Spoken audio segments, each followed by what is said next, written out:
అయితే మంత్రివర్గ భేటీలో కీలక పరిణామం చోటు చేసుకుంది. ఏందయ్యా అదంటే బీసీ రిజర్వేషన్లకు సంబంధించి గతంలో ఆర్డినెన్స్ తెచ్చిండ్రు.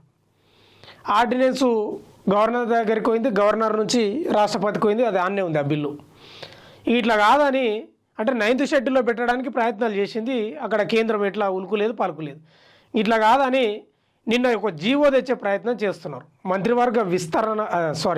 మంత్రివర్గ భేటీలో ఏదైతే 2018 పంచాయతీరాజ్ చట్టం సవరణలు చేసి 50% సీలింగ్ క్యాప్ను బద్దలు కొట్టేసిండ్రు. అంటే 50% మించి రిజర్వేషన్లు ఇవ్వడానికి నిన్న క్యాబినెట్ ఆమోద ముద్ర వేసింది. ఆ బిల్లును ఈరోజు అసెంబ్లీలో ప్రవేశపెట్టే అవకాశం ఉంది. అంటే అప్పుడేమో ఆర్డినెన్స్, ఇప్పుడేమో జీవో తెచ్చారు. ఇది ఒక ప్రత్యేక జీవో. అంటే బీసీలకు 42% రిజర్వేషన్లు కల్పించడానికి తెచ్చిన జీవో ఇది. ఈ జీవోని ఇలా బిల్లు అసెంబ్లీలో ప్రవేశపెడతారు. మొత్తం అసెంబ్లీ ఆమోదం తెలిపిన తర్వాత గవర్నర్ దగ్గరికి పోతుంది. గవర్నర్ సిగ్నేచర్ చేస్తే ఇక పార్టీల పరంగా దాదాపుగా అన్ని పార్టీలు ఏం చేయాలంటే బీసీలకు 42% రిజర్వేషన్లు కల్పించాలి.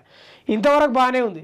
ఎవరన్నా కోర్టుకు పోతే ఏందనేది పరిస్థితి. మళ్ళీ ఇవన్నీ చూస్తుంటే ఏమవుతుందంటే ఇవి ఎక్కడ ముందర పడుతుందో అర్థం కాని పరిస్థితి ఉంది.